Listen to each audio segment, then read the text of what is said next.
Alright, so I'm going to show you really quickly how I edit some photos, for better or worse. Sometimes I cheat, sometimes I'm just making things look a little bit better. You can see I've done it to a whole bunch of pictures. I got to the point where I can do it down and, I can edit a picture within a couple minutes. Um, Sometimes I'll take a boring picture and try to make it look, really good. Other times I'm just trying to touch up a picture or bring focus to people. So right here you're looking at basically a whole bunch of different sessions that I've started. So if you go to edit a photo, it goes down into the sessions section. And I'm just going to pick one here and you'll see what I've done to it. So this one here, not too exciting of a picture. The main feature that I would say this application has is to actually, if you push down on the image and hold it down, it shows you what your original picture is, and that's very valuable because that'll make sure that you don't really kind of ruin your photo with updates too much, because you can continually just hold it down, see what it originally looked like, and then you release it and it shows the change. So for me, I wanted to give it a little more definition, make it look more earthy looking, bring out the texture of the wood. So, and I also added some kind of focus to it, some sharpness. So looking down here, you just really got to be careful you don't overdo it. Everything that has a blue dot on it means that section has been used to alter the photo. So here you can see we did some details, adjust, and crop. So let's just take a look here. So you can see I used the crop I wanted to get rid of the bottom of the base and kind of center the whole thing. So I moved it up like that and applied. Cropping is probably one of the more important tools you're going to use. And then let's just get to the adjustments. So here in the adjustments, it shows what I've done. Usually I touch almost all of these adjustments, but this one is pretty simple. So if you just go to vignette, and basically I wanted to draw focus on the center of this. So if you draw that back, you'll see that that goes away. It's kind of subjective. It goes from white to neutral to black. I find that it's really useful to do that to kind of bring the black out, bring something to focus. So that's why I did it there. So I'm going to cancel out of that. And then you'll see under details, I've got structure. So I turned the structure up because that gave it more definition in the actual wood. So you can turn it up way up high, bring it back. Again, the key is to not overdo it. I think with this one you can a little bit overdo it. If you go all the way up with it, it kind of looks okay, but it starts to look fake. It's fine. And then with sharpening, you can give the picture a little bit more focus. You'll notice I only used a little bit of focus. If this goes up too far, it'll look bad in a large photo. Right now it looks okay, but you turn up the sharpness like this, it's going to probably look a little funny in a picture. So I kind of use that sparingly. And also, if you keep looking at it like this, then it seems like you want to do it, but you actually don't. You actually want to keep that down, something minor. So that's a very basic. I could have added a blur to it. If I select this, it should blur everything around the image. I actually should have probably done that for this photo. If you click on this, it shows you, that pink shows you what's actually being blurred. And that's perfect. It picked out the object perfectly. And if it made a mistake, say you wanted some of the base back in there, you could, oops, I did the wrong one. I could take away that pink color, and that's what's going to be not blurred. So now I brought that table back into the picture that's not blurred. So let's apply that. So now you've got extra focus put right on this this barrel. If you hold it down, it's the original, the final result. Some people may say, hey, that's not that much of a change, but I think it gave it a nice little pop. Kind of brought forward what we were trying to look at. Gave it kind of like a macro look. I'm going to go back to home here. Let's just take a general photo. Let's take something like this. This is just kind of a scenery. Okay.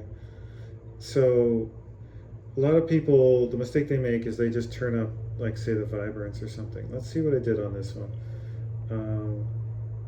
Oops. Let's go back. Let's go to action here. So for some reason I added a vignette here. So that's the original, that's the change. Not a lot going on with the change. But for some reason I wanted to draw a little focus like that. So I added a vignette. Vibrance, I turned that up a little bit to give things a little bit more pop of color. The problem with vibrance is that it applies everything uniformly, makes everything vibrant, and that's not actually desirable. Sometimes you just want the flowers to pop. You can also mess with highlights. I think you just have to look at the whole picture, because like I'm turning up one thing that looks good, but then the background's getting turned way up. I may not want that to happen. So in this case, I kind of want it to have a kind of a darker color. Saturation, that's a great way. If you think the colors are overdone, you can kind of move those forward and back.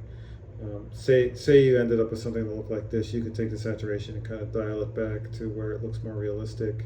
So sometimes I'll make a bunch of changes and I'll end up going in and taking the saturation and drawing that down so it kind of evens out the picture a little bit. It doesn't look so fake. So the biggest thing that this app has is the color feature. So you can come in here and most of the colors you can pick. So here it looks like I desaturated one color, and then let's see what I did here. And then I turned up the other saturation on the other color. So I was trying to bring out the purple as much as possible. I wanted to make that flower pop. And also a lot of times when you're dealing with a scenery photo like this, and you want the colors to kind of like, you want this color to look better, but brighter, but you may not want the blue to turn bluer. A lot of times that's a giveaway that it's been, the vibrance has been turned way up. So you may want to come over here and turn the saturation down. You notice I could turn down the background color from a overly bright blue to kind of a more normal blue, because we used the vibrance on it, so it turned it up too much. That might be unattractive. It's hard to tell in this video, but it's a little unattractive. So I actually want to dial it back a little bit and give it a more realistic blue that it did have before. So now I accomplished turning up the pinks and purples and making the blue look kind of okay. I let the green turn up a little bit too. It's kind of the finished product. Hold it down. That's the original, and then that's the change. That's the original, that's the change. This is just a choice that I made on that photo. Let's see here. There were some that I go really far with. Here. This was kind of a boring photo to begin with, so I kind of was playing a lot around with it and did some artificial stuff. So that's the original, and that's the change.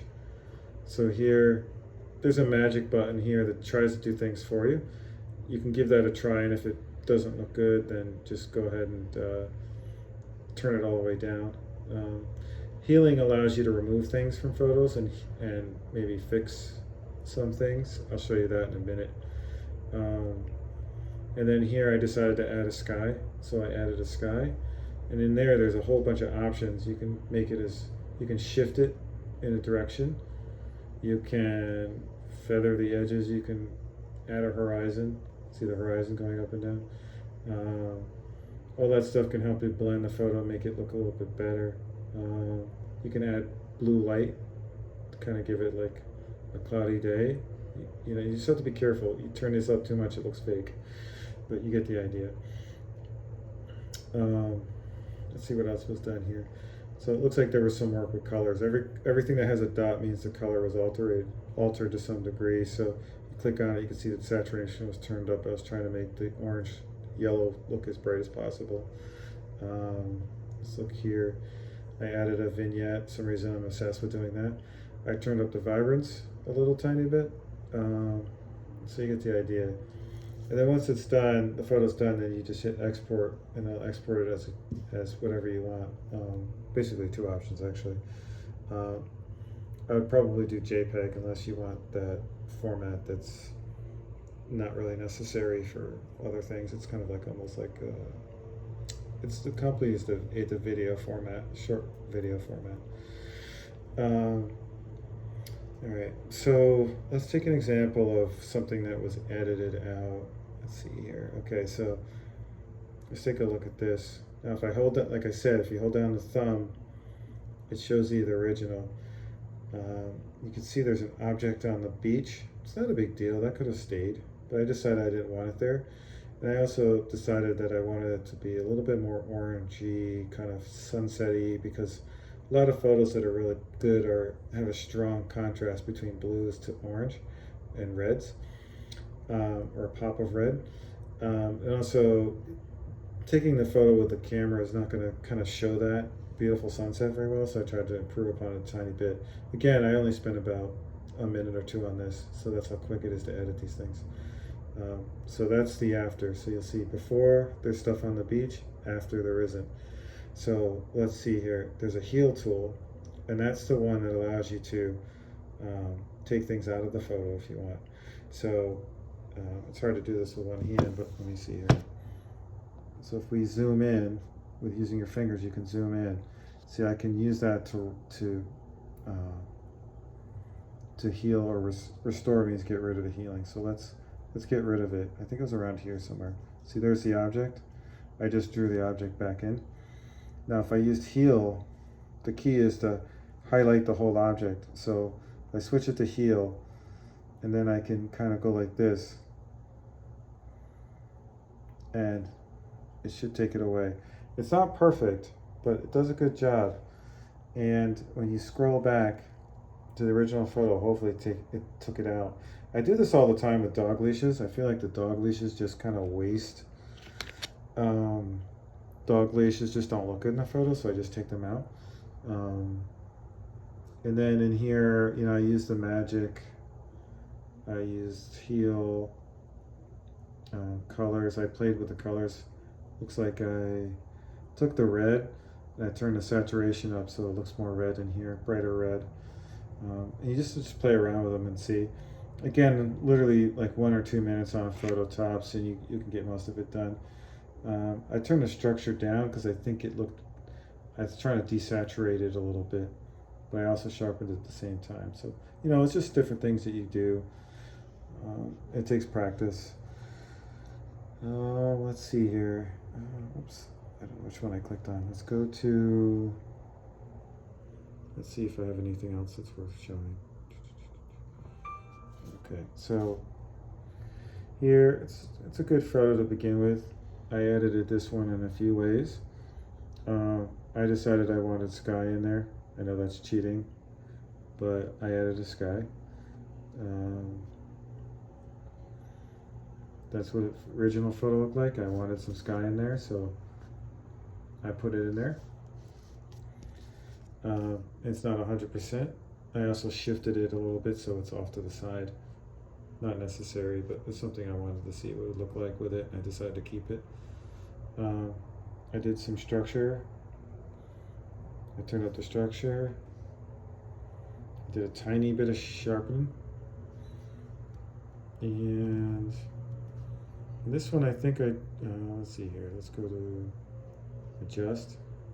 So this photo in general, I just did the vibrance on it up a little bit, colors, I added that. I probably could have turned up the red, but I thought it looked pretty red to begin with, so I didn't bother. And again, if I thought it looked too ridiculous, I could use this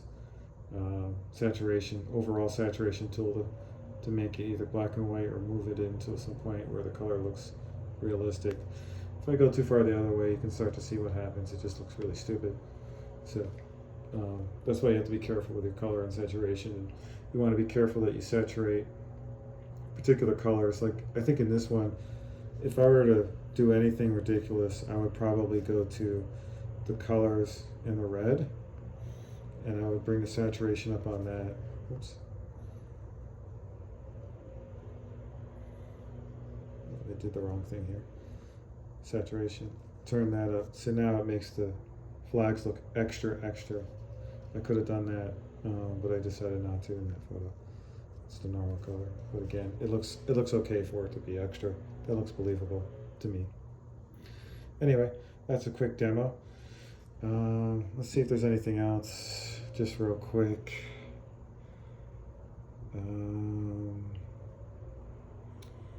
Yeah, I think that's a good start. I think I'll end it with that.